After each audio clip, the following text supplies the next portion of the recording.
Fusion Mobile, quality e-learning experience on the go. Yes, you are welcome again to Fusion Mobile e-learning geography class.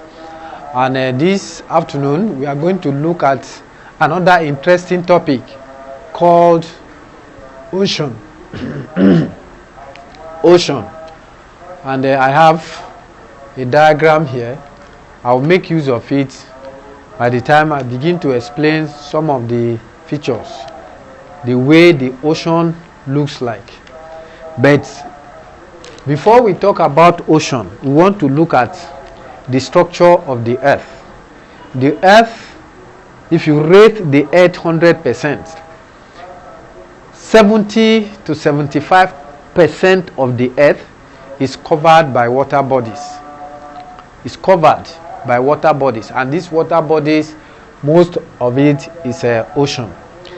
So when we talk about ocean, ocean is a large water bodies that occupy about 70 to 70% of the earth's surface. Now let's look at some of the oceans that we have in the world. Number one, we have Atlantic Ocean. That one is very common. Atlantic Ocean. We have Atlantic Ocean. Number two, we have Indian Ocean. Indian Ocean. Number three, we have Pacific Ocean. Number three, we have Pacific Ocean. Number four, we have Arctic Ocean. Arctic Ocean. Then we have some seas together. These water bodies form 70 to 75% of the total earth surface. So it is worth studying, and the study of ocean in geography we call oceanography. That is, the study of ocean is called oceanography, and ocean is very important. The uses of ocean cannot be overemphasized. We talk about transportation. It encourage international transport, water transport. We talk about fishing. We talk about mineral deposit. So ocean is very, very important. Now let's look at the ocean floor, the relief of the ocean. How does ocean looks like? So that is where we now come to the diagram here. This is ocean floor. Here we have ocean deep. Here we have oceanic island. Here we have ocean plateau. Here we have continental slope. Here we have continental shelf. So it's like the way the earth's surface, the solid portion of the earth's surface is structured, the same way we have some of these features within the ocean floor. Look at your ridge here. Look at your island here, a piece of land surrounded by water. We have oceanic plateau here. We have continental slope and continental shelf. These are the features of ocean. I've told us that ocean, they are very important to human being. Number one, in terms of transportation. Most of the goods that are transported into Nigeria today are transported on the surface using water transportation. Then we talk about employment. It generates employment opportunity. Go to ports and all other places that they use water as their means of transportation. Number two or number three, we talk about development. It encourages interregional development between two nations that are connected with these ocean bodies, and so on and so forth. But let's look at these ocean features, the ocean floor and their features. What we are very interested most is this continental shelf, because of its importance. Continental shelf because of what? the importance of continental shelf. What are the importance of continental shelf? Number one, it contains minerals. This continental shelf contains what? It contains minerals. And most of exploration of minerals that are carried out within the ocean are done within this place. Number two, it contains what we call plankton.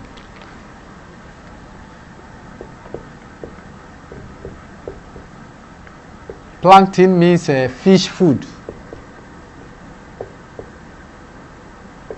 Fish food. That is where fishing thrive. Fishing is done within the continental shelf. So it's a good fishing ground, within the ocean floor. Now it is also where exploration of mineral deposits take place. When we are talking about continental shelf, is where exploration of minerals, exploration of petroleum take place within the continental world, the continental shelf. And it is also a tourist attraction. It's a tourist environment where people can come to enjoy because of the fair, friendly and clement weather within this environment. So because of the importance of continental shelf, we want to see their uses, which we have itemized them. So in the course of looking at the ocean, out of these features that we have within the ocean floor, continental shelf play a very important role because of their uses. So when you are studying your ocean, know how to take the diagram and look at where continental shelf is and look at the importance of continental shelf. Okay, we are going to look at salinity of ocean.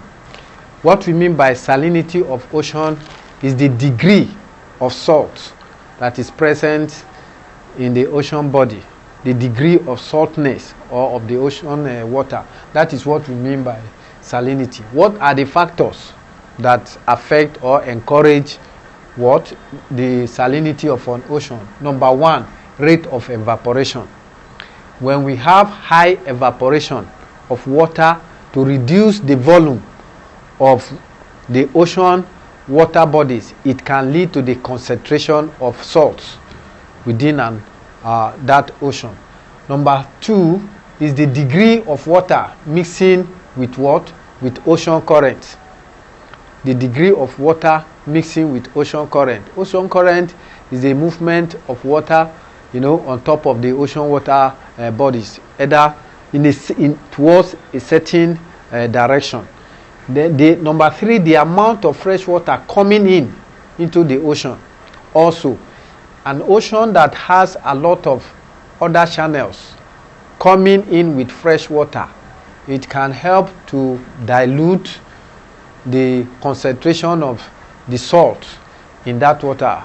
Unlike other some oceans that do not have enough, other channels coming in, the one that have many channels flowing in with fresh water will help to step down the salinity of that ocean compare to the other ones that do not have enough channels, enough other outlet coming in to empty their water into that ocean. Now let's look at the ocean current. We say that ocean current is the movement of water body in a certain direction. Under this, we have two types of current. We have the warm current and the cold current. This, I would like, before I explain, let me remind us when we're discussing about the latitude and the longitude in our SS1 work. Here is the line of latitude. This is equator. This is Tropic of Cancer. This is Arctic Circle. This is Tropic of Capricorn.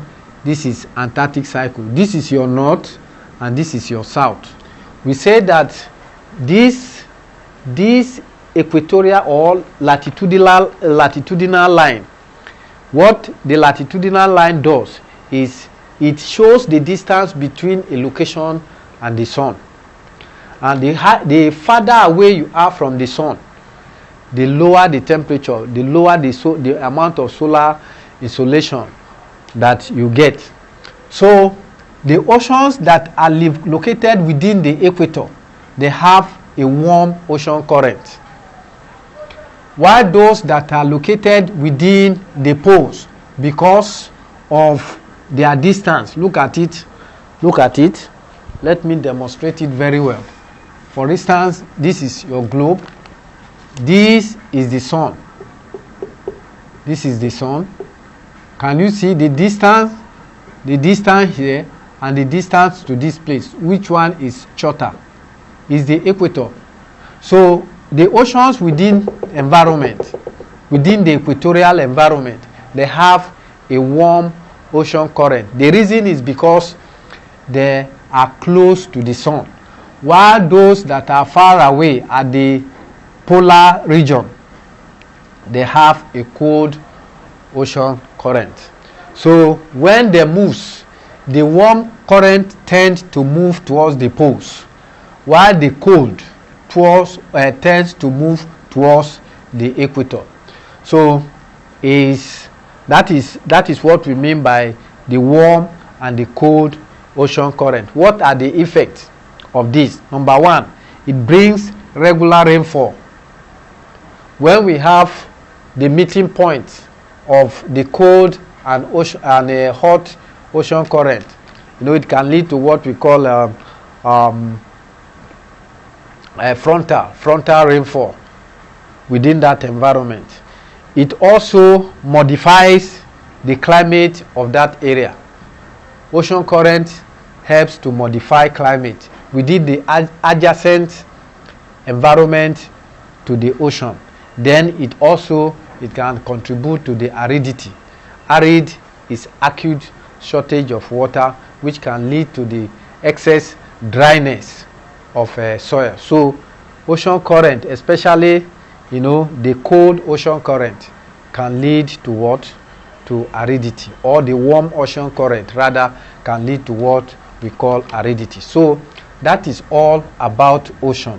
We have discussed the divination, we have discussed the floor, the relief of the ocean, and I say that whenever we are talking about the relief, our focus should be on continental shelf because of the importance of continental shelf to man. Then we look at the uses, the importance of ocean to us or to man, to man's activities. We went ahead to look at the ocean salinity. What are the factors that encourage ocean salinity? Rate of evaporation, the degree of water coming in, and the amount of fresh water that are being discharged into the ocean on a daily or on an interval basis. Then we look at ocean current, the movement of water. This wind moves the water towards a certain direction. That is what we mean by ocean current. Then what are the effects? Regular rainfall. It modifies the climate of the area and it contributes to the aridity of the environment.